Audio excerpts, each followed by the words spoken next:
Admiral Vorax of the Tellurian hegemony stood on the command deck of his flagship, the inexorable Dominion, gazing at the holographic display of conquered human space.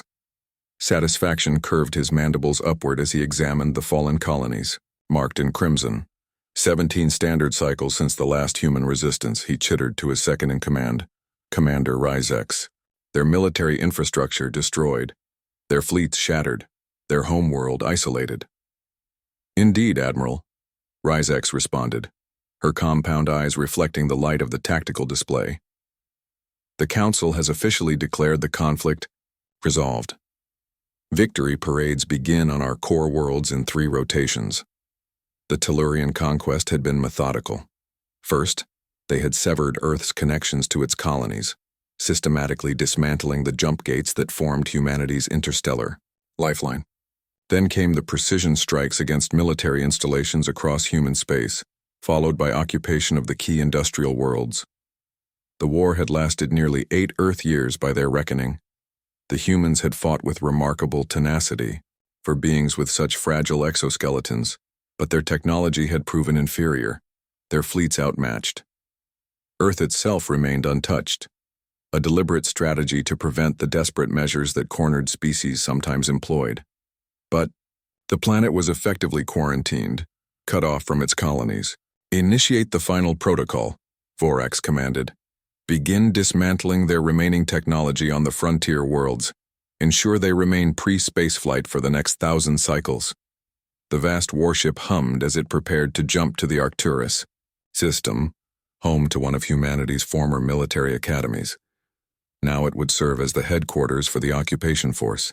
Unusual energy signature detected, Admiral, the sensor officer announced suddenly, her antennae twitching in confusion. Origin unknown. Pattern unrecognizable. Ryzex moved swiftly to the console. Impossible. Our sensors catalog all known forms of propulsion. The tactical display flickered, then stabilized to show a distortion forming at the edge of the system. Not a conventional jump point, something else entirely. Multiple contacts emerging, the sensor officer called out, her voice rising in pitch. Configuration unknown, not in our database. Vorax's mandibles clicked in irritation. Survivors of the human fleet? Impossible. We accounted for every vessel in their navy. The distortion expanded, and through it came ships. Massive vessels of a design wholly unfamiliar to Tellurian eyes. Their hulls were midnight black, absorbing rather than reflecting sensor pulses, making them appear as voids against the starfield. Admiral, Ryzex whispered, these are not vessels we encountered during the war. A communication request pinged on the command console. Vorax hesitated, then nodded. The holographic projector flickered to life, revealing a human, or something, that had once been human. Cybernetic implants covered half its face and its eyes gleamed with an unnatural light. This is Admiral Thaddeus Blackstone of the Terran Void Fleet, the figure announced, its voice carrying an artificial undertone. You believed you were fighting humanity. You were not. You were fighting our children, our colonists, still learning to stand on their own. Vorax's exoskeleton seemed to chill. Impossible. Earth was your homeworld. Earth was where we chose to seed our newest generation, Blackstone replied, his augmented face impassive. The true birthplace of modern humanity lies elsewhere, beyond your charts. We have been watching, evaluating, and now, intervening. Before Vorax could respond, alarms blared across the command deck. The Tellurian fleet systems began failing. Weapons, shields, even basic life support functions. You assumed the war was over. Blackstone continued as darkness crept across the inexorable Dominion's bridge. In truth, it has only just begun. The Tellurian hegemony's Supreme Council convened an emergency session as reports flooded in from across their territory. What had begun as an isolated incident at Arcturus had mushroomed into a full-scale invasion. The mysterious human fleet, this void fleet as they called themselves, appeared unstoppable. 53 systems lost in 16 days, High Counselor, Extract reported, his voice quavering. Our defensive lines are collapsing faster than we can establish them. How is this possible? Demanded Counselor Viridia. We spent decades studying human capabilities before launching our campaign. The answer came from an unexpected source. Carex, the Council's xenobiologist, stepped forward, his carapace dulled with age. We misunderstood their history, he explained. The colonies we conquered, even Earth itself, they were not the entirety of human civilization. They were an experiment. Holographic projections illuminated the chamber, showing the strange cybernetic modifications the invading humans possessed. The records we captured from Earth spoke of a diaspora centuries ago, Carex continued. We assumed this referred to their colonization efforts. We were wrong. It was a schism, a division within humanity itself. The projections shifted, showing the black ships that now terrorized Tellurian space. One faction chose to enhance themselves with technology, becoming cybernetically augmented. Another faction rejected such modifications, preferring to remain pure. The latter group, the traditionalists, sought refuge on Earth and established the colonies we eventually conquered. You mean we attacked a splinter faction? Viridia clicked in disbelief. A mere offshoot of their species? Precisely, Carex confirmed. And in doing so, we have awakened their progenitors. On the front lines, Admiral Vorax's battered fleet retreated from yet another devastated Tellurian world.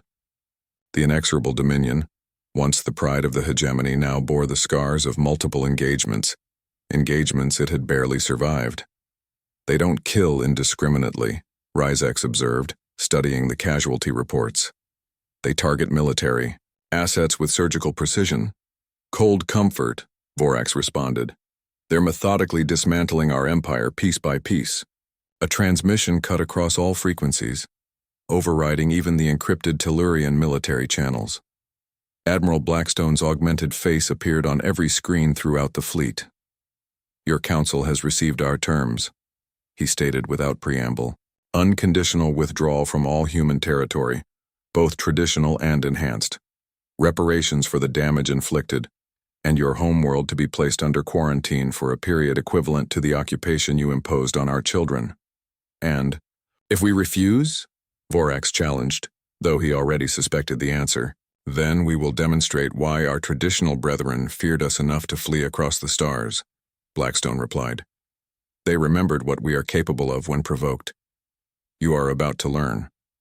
Hours later, the Tellurian homeworld of Tellus, Prime watched in horror as their vaunted orbital defense grid, the most sophisticated in known space, deactivated all at once. The Void Fleet's massive vessels descended into the atmosphere, positioning themselves above every major Tellurian city. They did not open fire. They did not need to. The message was clear. In the council chamber, the voting was swift and unanimous. The war that they had believed won was now decisively lost. The withdrawal began immediately. Tellurian occupation forces abandoned their posts, fleeing back toward their home systems. The humans they had subjugated watched in bewilderment as their oppressors vanished almost overnight. When the last Tellurian vessel had crossed into their recognized territory, Admiral Blackstone transmitted one final message, not to the hegemony, but to Earth and its colonies. To our separated brothers and sisters, your call for aid was heard. The quarantine is lifted. The stars are yours once more. On Earth, humans looked to the skies as dormant jump gates suddenly reactivated, pulsing with energy. Through them came, not the dreaded Tellurian warships, but vessels bearing the insignia of humanity's evolved kindred. Admiral Blackstone, standing on Earth soil for the first time, removed his helmet before a gathering of Earth's leadership. His cybernetic enhancements gleamed in the sunlight.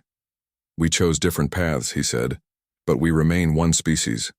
And now, reunited, no force in this galaxy will ever threaten humanity again. Above them, the stars beckoned, not as a reminder of defeat, but as a promise of a united human future that would echo across the cosmos. The Tellurians had assumed the war was done. They had never been more wrong.